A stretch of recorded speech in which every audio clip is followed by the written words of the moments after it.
अस्सलाम वालेकुम। कैसे हैं आप? ठीक ठाक हैं, खैरियत से हैं? अच्छा, आज जो है इनइक्वालिटी का इंट्रोडक्शन होगा। ये फर्स्ट वीडियो थी, फर्स्ट वीडियो है ये।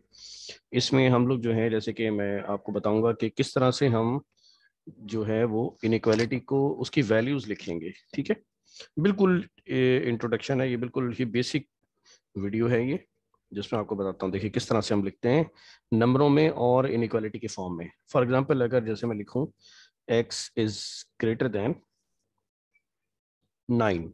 ठीक है, फॉर एग्जांपल अगर मैं इसको लिखूं x इज ग्रेटर देन 9 और इसको अगर मैं वैल्यूज लिखूं, तो वैल्यूज मुझे क्या कैसे मिलेंगी? अगर मैं फॉर एग्जांपल इसको सोल्यूशन लिखूं, x का जो सोल्यूशन है वो हो सकता है ग्रेटर देन 9, क्योंकि जब ग्रेटर देन 9 है तो इसका मतलब 9 नहीं होगा, इससे ग्रेटर वाली बात होगी। तो यानी कि कितना होगा? 10 होगा, 11 होगा, 12 होगा, 13 होगा, 14 होगा। ठीक है, क्योंकि कोई बाउंड्री नहीं है, कोई लिमिट नहीं दी गई दूसरी, इस वजह से ये जो इस तरह से 10 से लेके और आगे तक की वैल्यूज बढ़ती चली जाएंगी। ठीक है, अब मैं आपको एक और एग्जांपल लेता हूँ। x is lesser than -4। ठीक है, अब अगर मैं इसमें अगर सोल्यूशन लिखूं, सोल्यूशन से मतलब x की क्या क्या वैल्यू हो सकती हैं, इससे मतलब मेरा सोल्यूशन है। ठीक है, तो अब x इज लेसर देन -4 है, तो इसकी वैल्यू x की क्या होंगी? x is equals to, lesser than -4 है तो -5 इसका आंसर हो सकता है, -6 हो सकता है, -7 हो सकता है, -8 हो सकता है। ठीक है, इसी तरह से माइनस की सारी वैल्यूज आगे बढ़ती चली जाएंगी। ठीक है, तो क्योंकि अब मैं जब डॉट डॉट लगा देते हैं, उसका मतलब इन्फिनाइट की तरफ जा रहा है ये नंबर। अगर मैं ऊपर वाली एग्जांपल की बात करूं जिसमें एक्स इज ग्रेटर देन 9 लिया था, तो आखिर में ये कहाँ जाएगा? पॉजिटिव इन्फिनिटी पे जाएगा, क्योंकि हमें नहीं मालूम कि दूसरा बाउंड ऐसे क्या है। और अगर ये नेगेटिव में है, जैसे एक्स लेसर देन -4, तो ये भी चलता चला जाएगा, हमें नहीं मालूम कहाँ तक की वैल्यू होगी। तो इसलिए हम क्या लिख देते हैं? इन्फिनिटी तक लिख देते हैं, माइनस का माइनस इन्फिनिटी तक की। ठीक है, अब एक तीसरी इनइक्वालिटी मैं आपको लिख के दिखाता हूँ, जिसमें कुछ ना कुछ मैं यानी वैल्यू लिखूंगा। जैसे for example x is greater than 5, greater than equal to 5। ठीक है, अब इसमें समझिएगा, अब जब ये कहता है कि ग्रेटर देन इक्वल टू 5, तो इसका मतलब ये है कि इसमें 5 भी इंक्लूडेड है, 6 भी है, 7 भी हो सकता है, 8 भी हो सकता है, 9 भी हो सकता है, 10 भी हो सकता है। इसी तरह से डॉट डॉट करके हम इसको छोड़ देंगे। पॉजिटिव इन्फिनिटी लिखने की जरूरत नहीं है और नेगेटिव इन्फिनिटी भी लिखने की जरूरत नहीं है, क्योंकि आपको पता है कि एक्सेस लेसर देन -4 है, तो आप डॉट डॉट डाल के छोड़ देते हैं, उसका मतलब इन्फिनिटी होता है। ठीक है, अच्छा, एक ही मैंने इक्वल टू का केस लिया है, अभी मैं लेसर देन के अंदर भी आपको एक इक्वल टू का केस लेके दिखा देता हूँ। साथ साथ नंबरिंग भी करते हैं इसमें, 1 2 और ये 3। फोर्थ में आपको एक और एग्जांपल ले रहा हूँ। अब मैं कुछ वेरिएबल चेंज कर लेता हूँ, फॉर एग्जांपल वाई। मैं आपको लेस देन के बारे में बताता हूँ, लेस देन -1। ठीक है, अब जब आप कहते हैं लेस देन -1, तो इसका मतलब लेस देन इक्वल टू -1, तो इसका मतलब y की क्या क्या वैल्यू हो सकती है? y की वैल्यू हो सकती है -1। ठीक है, और क्योंकि लेस देन -1 है, तो इस तरह से -2, -3, -4 और डॉट डॉट करके आप इसको छोड़ देंगे। ठीक है, नेगेटिव इन्फिनिटी लिखने की जरूरत नहीं है। अच्छा, ये थे इक्वल टू के केसेस और लेस देन के केसेस, जिनमें सिर्फ एक ही बाउंड्री आपको मिलती है। ठीक है, अब अगर मैं एग्जाम्पल नंबर 5 की बात करूं, एग्जाम्पल नंबर 5 में मैं कुछ बाउंड्री देने लगा। For example y is greater than -1 but less than 3। ठीक है, इसका मतलब ये हुआ कि y जो है, y एक जिसकी यानी कि जो वेरिएबल है जिसकी वैल्यूज हैं, वो -1 से बड़ी वैल्यू है और लेसर देन 3 है। ठीक है, तो इसका मतलब ये हुआ कि y की वैल्यू क्या हो सकती है? y की वैल्यू जो है वो क्या हो सकती है, ये मैं आपको भी बताता हूँ। ठीक है, तो मैं आपसे कह रहा था कि y is greater than -1 but lesser than 3। ठीक है, तो इसमें क्या हमारे पास y की वैल्यूज होंगी? तो y की जो वैल्यूज हमारे पास होंगी वो होंगी, क्योंकि ग्रेटर देन -1 है। देखिए दोनों बाउंड्री के पॉइंट इंक्लूडेड नहीं है। ठीक है, ये दोनों बाउंड्री के पॉइंट इंक्लूडेड नहीं है, क्योंकि यहाँ पे इक्वल टू नहीं है।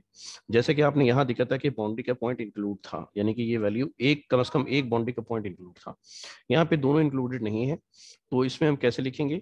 यानी इसकी वैल्यू ग्रेटर देन -2 है, -1 है, तो 0 हो सकती है, 1 हो सकती है और 2 हो सकती है। ये तीन वैल्यूज इसके होंगे सोल्यूशन के अंदर। ठीक है, अच्छा, अब आगे बढ़ते हैं। इसमें इक्वल टू का एक रिजल्ट देखते हैं। y, अगर फॉर एग्जांपल मैं इक्वल टू कर देता हूँ, इक्वल टू -1, यहाँ भी 3 कर देता हूँ, तो अब जो y के जो आंसर होंगे, यानी जो सोल्यूशन होगा y का, एक दफा पे लिख रहा हूँ, जो सोल्यूशन होगा y का, तो वो कैसा होगा, यानी y इज इक्वल टू -1 भी हो सकता है, माइनस, और सॉरी माइनस नहीं, क्योंकि उससे ग्रेटर है तो फिर 0 हो सकता है, 1 हो सकता है, 2 हो सकता है, और 3 हो सकता है। यानी कि -1 से लेके 2 तक की वैल्यूज होंगी। देखें, पहले मैंने कहा बिटवीन बिटवीन -1 एंड 3, ठीक है, ये मैंने कहा बिटवीन। अब जब मैंने चेंज किया, यानी ये जब मैंने लिखा, देखें बाउंड्री के पॉइंट -1 और 3 नहीं थे, इसलिए मैंने लिखा बिटवीन 1 एंड 3। तो बिटवीन 1 एंड 3 क्या होगा, 0 से 0 होगा, 1 होगा और 2 होगा, ये बिटवीन यही नंबर होंगे, क्योंकि इक्वल टू नहीं है। अब यहाँ देखें इक्वल टू भी है, तो इसमें हम कहेंगे कि फ्रॉम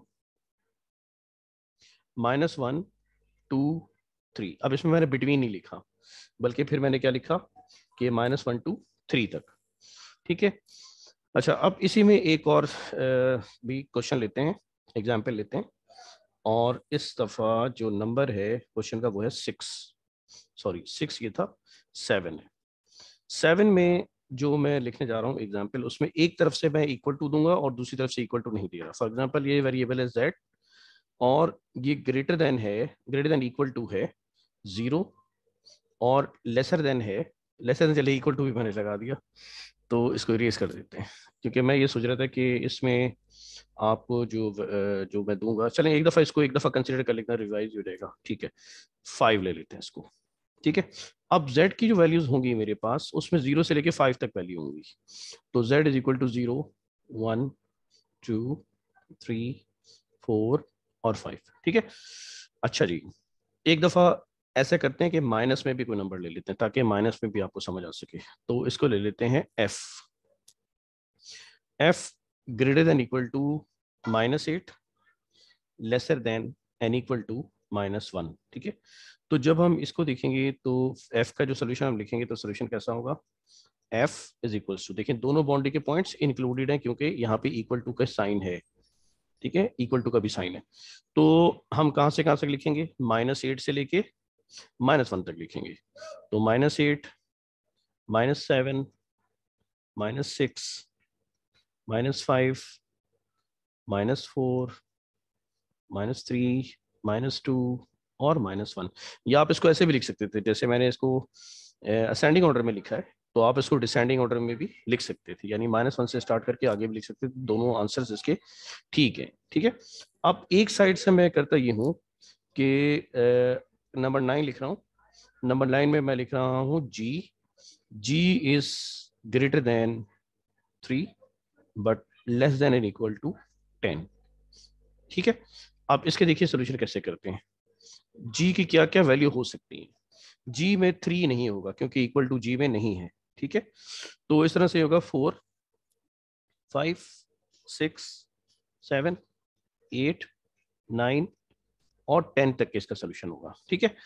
अच्छा, कोई भी साइड आप इसमें इक्वल टू, कहीं भी अगर इक्वल टू नहीं देंगे, फॉर एग्जांपल जैसे मैंने यहाँ इक्वल टू नहीं दिया था, तो इसमें 3 नहीं आएगा, क्लियर है। यहाँ पे दोनों साइड पे इक्वल टू थे, आप देख सकते हैं, तो दोनों साइड पे हमने देखिए -1, -8 और -1 दोनों इंक्लूड किए हैं। यहाँ 0 से 5 तक थे दोनों वैल्यूज, तो 0 भी इसमें था और 5 भी इसमें था, ठीक है। तो इस तरह से आपको समझ आया होगा कि किस तरह से हम लोग जो है इनइक्वालिटी को लिखते हैं, यानी उसके सोल्यूशंस हम लिखते हैं कि कौन कौन सी पॉसिबल वैल्यूज हो सकती हैं, सही है। तो इसके बाद इंशाल्लाह ताला एक और वीडियो मैं आपके लिए दूंगा, जिसमें आपको इनइक्वालिटी के बारे में और आपको ज़्यादा क्लियर करूंगा, जिसमें मुझे डिफाइन करना है कि इंटरवल नोटेशन में इसको हम किस तरह से लिख सकते हैं, ठीक है। तो अभी इसको हम लोग यहीं तक रखते हैं, फिर इंशाल्लाह ताला मुलाकात होती है आपसे। बहुत बहुत शुक्रिया, अस्सलाम वालेकुम।